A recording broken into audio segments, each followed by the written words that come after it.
Story 1.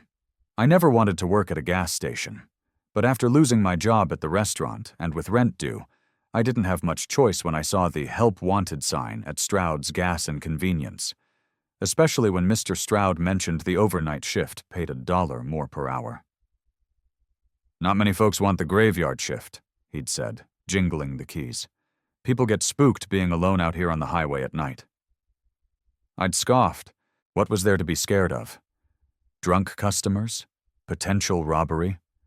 I'd dealt with worse waiting tables during happy hour. "I'll take it," I said. My first few nights were uneventful. The occasional trucker stopping for coffee, insomniacs grabbing energy drinks, and the weekend party crowd stumbling in for snacks. I spent most shifts restocking shelves, cleaning, and watching videos on my phone. It was during my second week when I first noticed something odd. At precisely 3:33 a.m., the bell chimed as the door swung open. A woman in a red coat walked in, her face obscured by stringy dark hair. She grabbed a black coffee, a pack of menthols, and approached my counter. "Evening," I said, scanning her items. She didn't respond, just slid a 20 across the counter. Her fingers were pale, nails bitten to the quick. "Would you like your receipt?" She shook her head, took her items, and left. The whole interaction lasted maybe 90 seconds. I wouldn't have thought anything of it, except the exact same thing happened the next night. Same time, 3:33 a.m. Same woman, same items, same $20 bill, same silence. On the third night, curiosity got the better of me. After she left, I checked the security monitors we had trained on the parking lot. The woman walked out the front door, past pump number 4, and then nothing. She just disappeared from frame. I rewound and played it again. There was no glitch in the footage. One moment she was there, the next, gone. The pattern continued for a week, always at 3:33 a.m., always the same woman, always disappearing after leaving my sight. Then came others. A man in a trucker cap with a dark stain on his temple. A teenage boy with a blue hoodie and empty eyes. An elderly woman clutching her chest. All arriving at exactly 3:33 a.m., all leaving without a trace. I started dreading that time of night. I'd watch the clock, my stomach knotting as the minutes ticked toward 3:33. Sometimes I'd get just one visitor. Other nights, 3 or 4 would file in, one after another, never acknowledging each other. I tried mentioning it to Mr. Stroud during our shift changeover. "Do we get a lot of regulars at 3:33 in the morning?" I asked casually. He raised an eyebrow. "Not that I know of. Place is usually dead that time of night." He chuckled at his unintentional pun. "Why? Someone bothering you?" I shook my head. "Just curious." Last night, I decided to confront one of them. The woman in the red coat came in first, as always. "Excuse me," I said as she placed her items on the counter. "I've noticed you come in every night at this exact time." For the first time, she looked up. Her face was gaunt, with dark circles under bloodshot eyes. A thin line of dried blood traced from her hairline down her temple. "You can see me?" she whispered, her voice raspy like she hadn't spoken in years. My blood ran cold. "Of course I can see you." She glanced at the clock on the wall, 3:33 a.m. "No one else does. Not anymore." "What do you mean?" "I died here," she said simply. 2 years ago, highway accident. Made it to the gas station for help, but collapsed right there." She pointed to a spot near the coffee machine. "Now I come back every night, same time. But you're the first clerk who's noticed." I felt lightheaded. "The others..." Same story, different details. The trucker had an aneurysm at the wheel. The boy overdosed in the bathroom. The old lady had a heart attack by pump 6. She slid her 20 across the counter. "We all died here, between 3:30 and 4 a.m. This place is like a way station." My hands shook as I made change. Why do you keep coming back? She took her cigarettes and coffee. Some of us are confused. Some don't know we're dead. Others just have nowhere else to go. She turned to leave, then looked back. Be careful. The ones who know they're dead can tell you see them now. They've been lonely for a very long time. As she walked out, I checked the security monitor. Like always, she vanished after a few steps. When the door chimed again at 3:34 a.m., it wasn't one of my usual visitors. It was a man I'd never seen before, clothes soaked with blood, neck bent at an impossible angle. He looked directly into my eyes and smiled, revealing broken teeth. "You can see me," he said, voice gurgling through what must be a crushed windpipe. "Finally, someone to talk to." I glanced at the clock. 26 minutes until 4 a.m. My shift still had 4 hours left after that. And now they all knew I could see them. The worst part? I checked the schedule this morning. Mr. Stroud has me working the midnight shift all month. Story 2. I've worked at Baxter's Gas and Mart for 3 years, but I'd never seen rain like this. The sky had turned an unnatural greenish black, and the weather alert on my phone kept blaring tornado warnings for the county.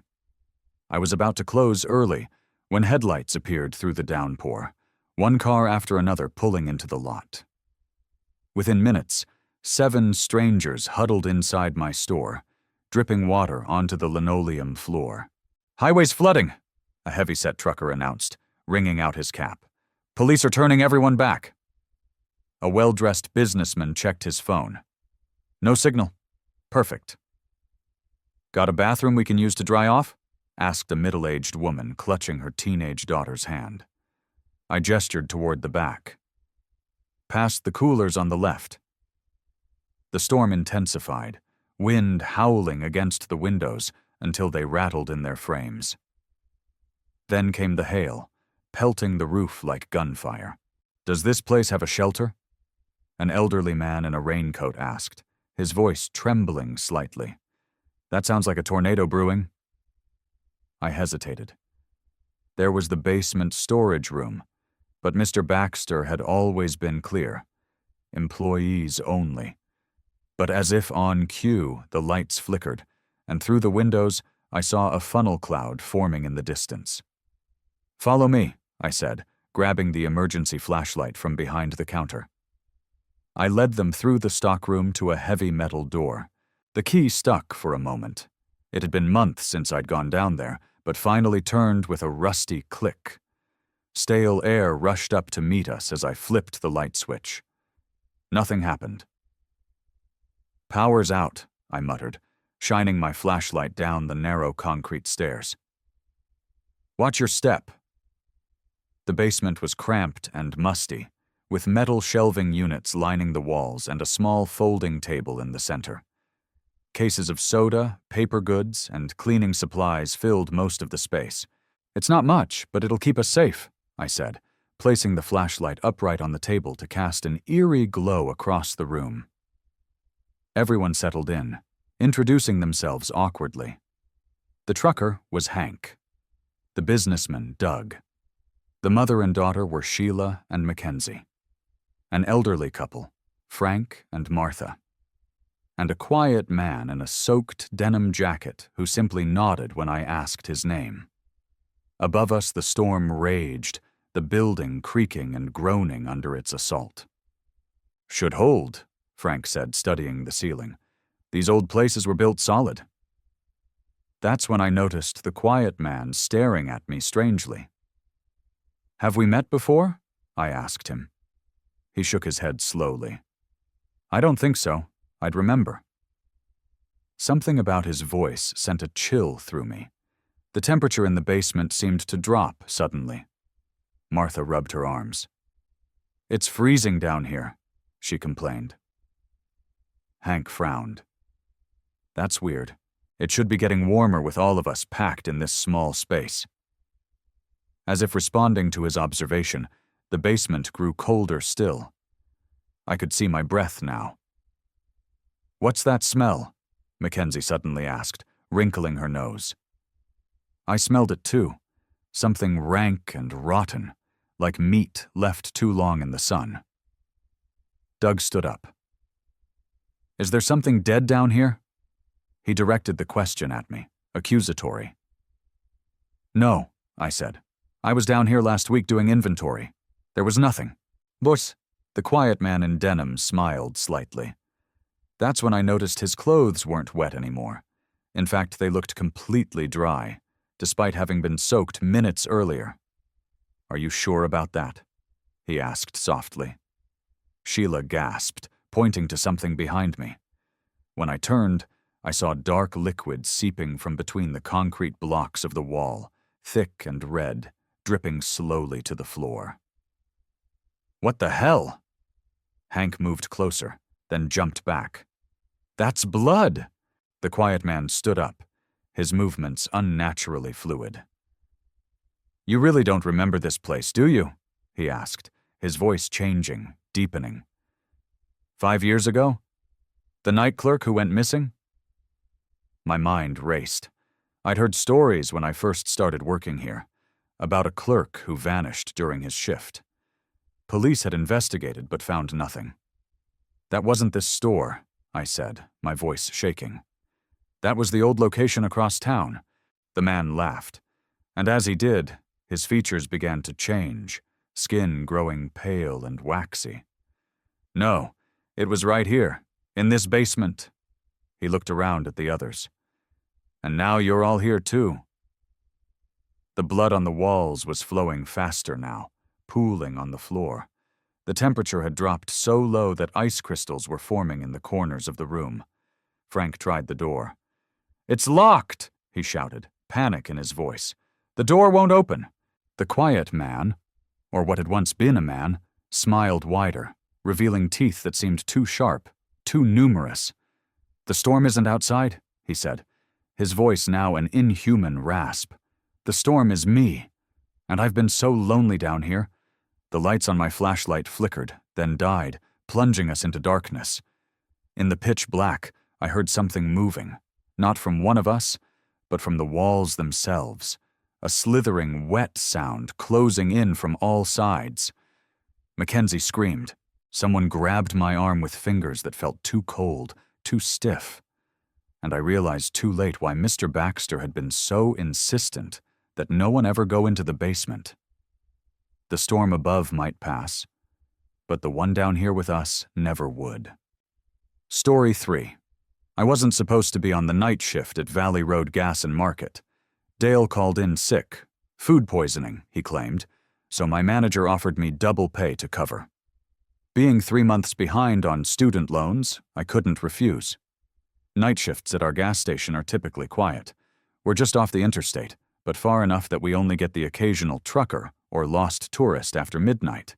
So I settled in with my thermos of coffee and psychology textbook, ready for a peaceful night of studying. Around 2 a.m., I glanced up at the security monitors, a habit I'd developed during my regular afternoon shifts. What I saw made me drop my highlighter. A woman was standing at pump number 4, filling up a boxy old station wagon that looked straight out of the 1980s. She wore a denim jacket with oversized shoulder pads, her hair permed high in a style I'd only seen in old photos. The weird thing was, I hadn't heard the bell that rings whenever someone drives onto the forecourt, and the fluorescent lights outside usually cast a harsh glare on the cameras. But she looked almost faded. I looked out the window. Pump 4 was empty. No car, no woman. I turned back to the monitor. She was still there, now replacing the nozzle and screwing on her gas cap. What the hell? I whispered, rubbing my eyes. The woman got back into her car and drove off screen. I switched to the exit camera, but there was nothing. No car leaving the lot, no headlights cutting through the darkness. I convinced myself I was seeing things. Too much caffeine, too little sleep. But 20 minutes later, it happened again. This time, a man in what looked like a 1970s suit pulled up to pump 2 in an old Cadillac. Again, no bell, no actual car visible through the windows. Just a ghostly figure on the camera, going through the motions of pumping gas before driving away into nothingness. By 3 a.m., I'd counted 7 different phantom customers. None came inside. None appeared anywhere except on the security feed. I wasn't much of a believer in the supernatural, but I knew what I was seeing wasn't normal. Shaking, I called my manager. "Hey, Jerry, it's Alex from the night shift. Something weird is happening with the security cameras." "Weird how?" He sounded annoyed at being woken up. "People are showing up on the cameras, but they're not actually here. Old cars, old clothes." A long silence followed before Jerry sighed. "You've seen the ghosts." "The what?" "Previous owner never mentioned it when I bought the place 5 years ago. Found out later there was a massive pileup on the highway back in '93. Fuel tanker jackknifed, multiple casualties. Place was a different gas station then. Total, I think." My mouth went dry. "So I'm seeing?" "The last stops people made before the accident. Happens every year around this time. Anniversary's tomorrow." I checked the date on my phone. April 26th. The accident would have been April 27th, 1993. "Why didn't you warn me?" I demanded. "Would you have taken the shift if I had?" Jerry countered. "Look, they're harmless. Just keep an eye on the real customers and try to ignore the others." He hung up, leaving me alone with my fear and the knowledge that I was watching the final moments of people long dead. Around 4 a.m., the pattern changed. A rusted pickup truck appeared at Pump 6. The driver, a middle-aged man in a flannel shirt, filled his tank. But unlike the others, he turned and looked directly at the camera. Directly at me. Then he started walking toward the store. My heart raced. None of the others had tried to come inside. I heard no bell as the door should have opened. But on the interior camera, I watched as the man walked through the closed door, becoming more transparent as he did. He moved with purpose toward the counter. Toward me. I pushed my chair back, ready to bolt, but something made me stay. Maybe curiosity. Maybe fear had frozen me in place. The temperature dropped suddenly. I could see my breath clouding in front of me. And then he was there, standing before me, a translucent figure with sad eyes and a faded flannel shirt. "Don't let him leave," the ghost said, his voice like distant static. "What?" I managed to stammer. "Don't let who leave?" "Blue sedan, drunk, driver side taillight out. Don't let him leave." The ghost's image flickered. I tried to stop him. Every year I try. Understanding dawned on me. This man hadn't been a victim of the accident. He'd tried to prevent it. Before I could respond, the ghost faded away, leaving me alone in the suddenly warm store. 20 minutes later, a blue sedan pulled in. One taillight was indeed out. The driver stumbled from his car, clearly intoxicated, and came inside for coffee. My hands trembled as I poured it for him. Was this coincidence? Or was I being given a chance to change something? "Long drive ahead?" I asked casually. "Heading north on the interstate," he slurred. "Gotta make Portland by morning. The same route as the tanker accident 30 years ago." I took a deep breath. "Sir, I think you should consider resting before continuing. We have a motel next door. I can call them, see if they have vacancies." He looked annoyed, then contemplative. "That obvious I'm drunk, huh?" I nodded. "I'd hate to see anything happen to you, or anyone else." To my surprise, he handed me his keys. "Call me a cab to that motel, would you?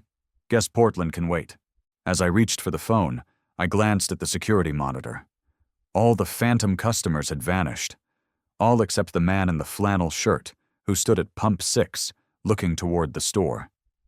He raised his hand in what seemed like a gesture of gratitude, then faded away for what I hoped was the final time.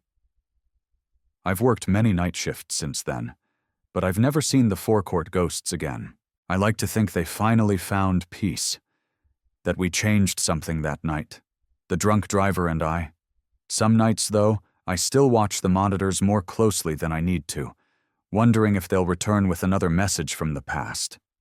Story 4. I've worked the night shift at Horizon Gas and Convenience for 6 months now. It's usually uneventful.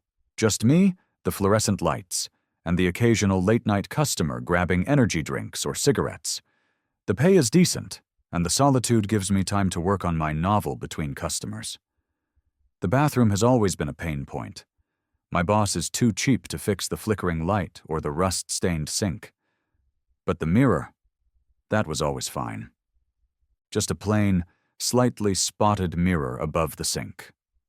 Nothing special, until 3 weeks ago. I was restocking the cooler when a truck driver burst out of the bathroom, face pale as paper. "Everything okay, sir?" I asked, setting down a case of Gatorade. "Someone's in there," he stammered, pointing at the bathroom door.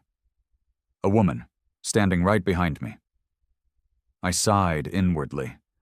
Not the first time someone claimed our bathroom was haunted. Old buildings collect stories like dust. "Sir, I've been at the counter all night. Nobody else has gone in there." He shook his head violently. "I'm telling you there was a woman in the reflection, but when I turned around, nothing." After he left, I checked the bathroom myself. Empty, of course. Just the same dingy walls, stained toilet, and slightly warped mirror. But as I washed my hands, I noticed something. The reflection of the bathroom stall behind me didn't match reality. In the mirror, the stall door was closed. When I turned around, it was open, just as I'd left it. My skin prickled. I told myself it was a trick of the light, the angle. I quickly dried my hands and left. A week later, Mrs. Haverford stopped in. She's a regular, an elderly woman who often comes by for her lottery tickets and to chat. She asked to use the restroom, something she'd never done before in all her visits. 5 minutes later, she hadn't emerged. I knocked gently. "Mrs. Haverford? Everything all right?" When she finally opened the door, her eyes were wide, hands trembling. "That mirror," she whispered. "I saw my Harold in it." Her husband had died 3 years ago. I'd attended the funeral myself. "He was standing right beside me, plain as day," she continued, looking exactly like he did before the cancer. "When I turned," her voice broke. "When I turned, no one was there. But in the mirror, he smiled at me." I didn't know what to say. I offered her some water, walked her to her car. After she left, I put an out-of-order sign on the bathroom door. My boss removed it the next day, irritated. "We can't have customers driving off because they can't use the facilities," he snapped. That night, curiosity got the better of me. I stood before the mirror, studying my reflection. Nothing unusual happened. Just my tired face staring back at me. Then I noticed something. The shelving unit visible in the mirror behind me had different items than the actual shelves in the bathroom. In the reflection, there was an old-fashioned straight razor and a glass bottle of aftershave, items we didn't stock. I whirled around. The real shelves held the usual paper towels and air freshener. My heart pounded as I turned back to the mirror. The straight razor and aftershave were gone, replaced by the correct items. I was losing my mind. Over the next week, more customers emerged from the bathroom looking disturbed. A teenage girl claimed she saw herself as an old woman. A businessman said he spotted a colleague who had recently died in an accident. Each time, I checked the bathroom afterward. Each time, nothing. Until last night. It was 3 a.m., dead quiet. I was alone in the store when the bathroom door opened by itself. Just a crack at first, then wider. No one came out. No one was inside. I approached slowly, pushed the door all the way open. Empty. But the mirror. Something was wrong with the mirror. My reflection wasn't there. Instead, I saw the bathroom as it might have looked decades ago, Different colored tiles, an older model sink, vintage paper towel dispenser. Then someone walked into the reflection's frame. A young woman in clothes from perhaps the 1970s, her throat bruised with dark finger marks. She stared directly at me, raised her hand, and pressed it against her side of the mirror. I backed away, but something pulled me forward instead. Some compulsion I couldn't fight. My hand rose, moving toward the glass. "Don't touch it." I spun around. An old man stood in the doorway, the first customer I'd had in hours. I hadn't heard the door chime. "That mirror shows what was and what might be," he said quietly. "Some say it shows the thin places, where our world and others meet." "Who are you?" I managed to ask. "Just a traveler who knows about such things." He nodded toward the mirror. "She died here, you know, back when this was a different establishment. Been trying to cross over ever since."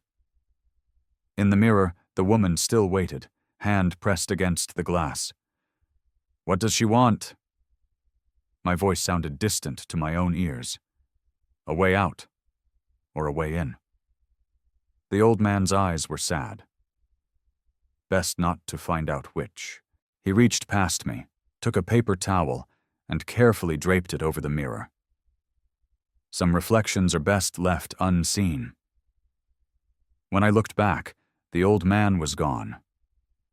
The front door hadn't chimed. I quit my job the next morning. Told my boss I couldn't work nights anymore. He seemed unsurprised, even relieved. "Sixth night clerk to quit in 2 years," he muttered, signing my final check. As I left, I noticed something I'd somehow missed all these months. There was no security camera pointed at the bathroom door. When I asked why, my boss looked uncomfortable. "Camera kept malfunctioning," he said, "showing people going in who never came out, people coming out who never went in.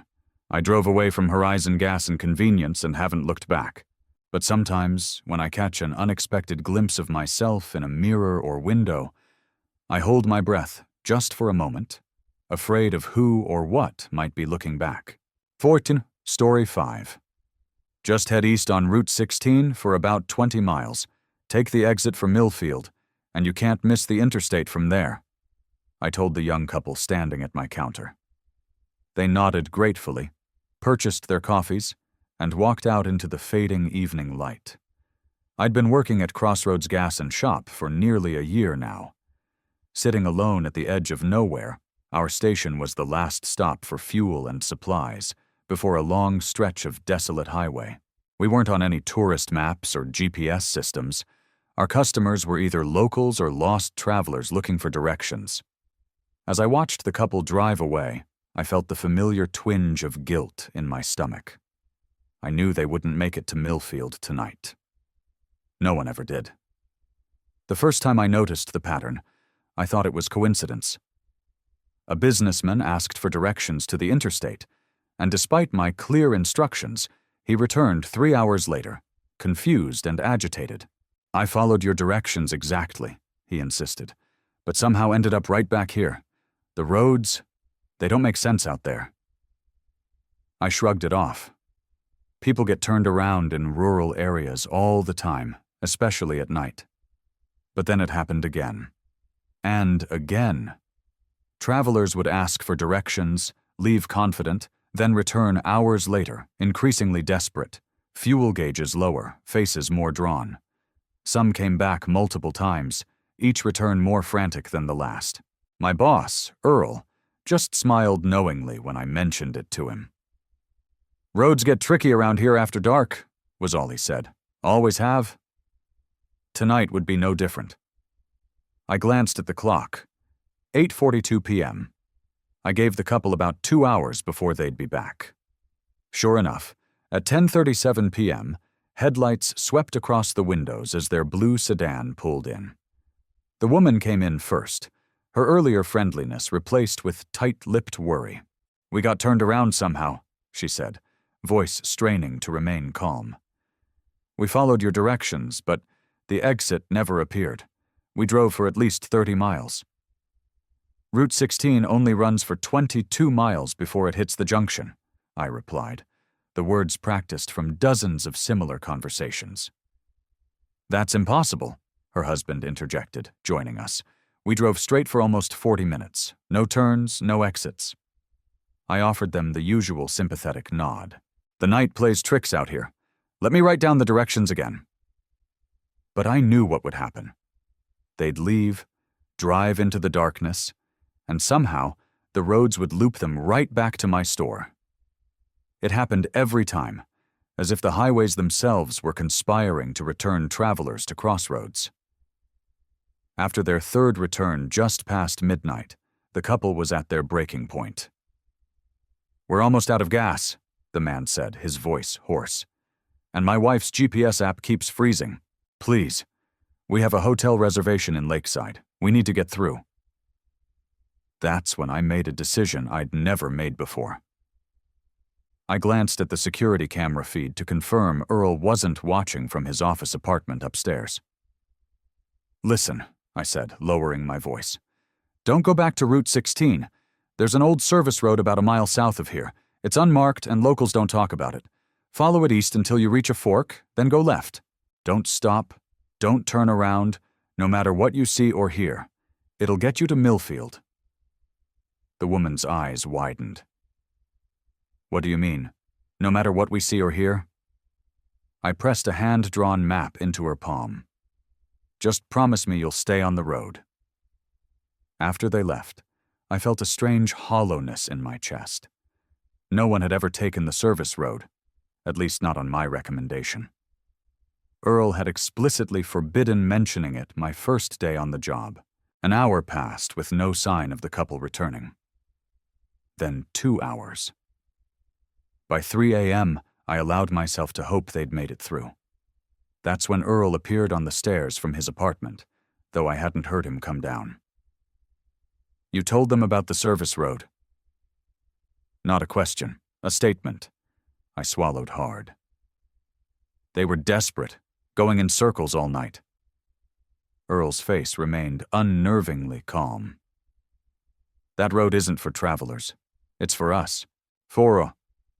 What do you mean?" He moved behind the counter, his movements oddly fluid for a man his age. "Did you never wonder why you got this job so easily? Why the pay is so good for a middle-of-nowhere gas station? Why the previous night clerk left without notice?" A chill ran through me. "They found another job?" Earl smiled, but it didn't reach his eyes. "In a manner of speaking, the Lost Highway provides for us, has for generations. Those who can't find their way feed the roads, and the roads feed us." As if on cue, the lights flickered. Outside, a thick fog had descended, obscuring everything beyond the gas pumps. "What happens to people who take the service road?" I asked, though I feared I already knew. "They find their way," Earl said, "just not to where they intended." The security camera feed caught my attention. Through the static, I could make out the couple's car pulling in once more, but something was wrong. The vehicle moved too smoothly, almost as if it were floating. And inside, the silhouettes behind the windshield didn't look quite right. Their proportions subtly wrong, their movements jerky and unnatural. Earl's hand fell on my shoulder, heavy and cold. "Looks like our friends are back. They'll need directions again, and this time you'll send them the right way." As the bell above the door chimed, I realized with growing horror that I wasn't just working at the last gas station before a long stretch of highway. I was working at the last stop before something else entirely. Story 6. Every Tuesday at precisely 6:17 p.m., Mr. Winters would push through the door of Valley View Gas and Mart with a soft jingle of the bell. His routine never varied. He'd nod at whoever was working the register, then proceed to gather his 5 items: a copy of the Sentinel newspaper, a tin of wintergreen mints, a small black coffee, no cream, 2 sugars, a scratch ticket, always the $2 Emerald Fortune, and a pack of unfiltered Camels. I'd been working the Tuesday evening shift for nearly 10 months, So Mr. Winters and I had developed the comfortable familiarity of people who see each other regularly but know nothing substantial about one another's lives. He was a man of few words. Early 70s, I guessed, with neatly combed white hair and clothes that were clean, but at least 2 decades out of style. "Evening, Mr. Winters," I'd say each week. "Evening, Sophie," he'd respond, voice gravelly from years of those unfiltered cigarettes. He always paid in exact change, counting out worn bills and coins from a leather wallet that had molded perfectly to the shape of his back pocket. He never used the loyalty card program or our mobile app. Mr. Winters was analog in a digital world. After 3 months of these interactions, I realized I looked forward to his visits. There was something reassuring about his punctuality, his consistency. In my chaotic life of juggling community college classes and this job, Mr. Winters was a fixed point in my week. That's why, when he didn't show up one Tuesday in March, I noticed immediately. 6:17 p.m. came and went, then 6:30, then 7:04. I found myself glancing at the door whenever the bell jingled, but it was never him. "Maybe he's sick," my coworker Damon suggested when I mentioned it. "Old guys get sick." I nodded, but something felt off. Mr. Winters had never missed a Tuesday, not during the blizzard last winter, not during the summer heat wave when our AC broke, not even on Christmas Eve when we were one of the few places open. The following Tuesday, he didn't appear either, or the next. By the 4th Tuesday of his absence, I was genuinely concerned. "Do you know where Mr. Winters lives?" I asked my manager, Ted. Ted shrugged. "Never asked. Guy's been coming in since before I started. Kinda keeps to himself. On impulse, I checked our customer records. We kept basic info for the loyalty program, but Mr. Winters had never signed up. All I had was his routine and his name, if that even was his real name. After my shift ended that night, I did something I'd never done before. I bought the items Mr. Winters always purchased: the paper, mints, coffee, scratch ticket, and cigarettes, though I didn't smoke. I wasn't sure why. Maybe as a tribute. Or perhaps I secretly hoped he'd walk through the door just as I was mimicking his routine. As I placed the newspaper on top, something caught my eye. There, in the bottom corner of page 3, was a small obituary with a familiar face. "Arthur Winters, 74, passed away peacefully in his home on February 28th. No services will be held at his request." My heart sank. 3 weeks ago. He'd been dead 3 weeks, and I hadn't known. The obituary was sparse. No mention of family, friends, or even a funeral home. Just a few lines acknowledging that a man named Arthur Winters had existed, and now didn't. I drove home with his items on the passenger seat, feeling an emptiness that seemed disproportionate to the limited relationship we'd had. At my apartment, I set the coffee on my kitchen counter and absently scratched the lottery ticket.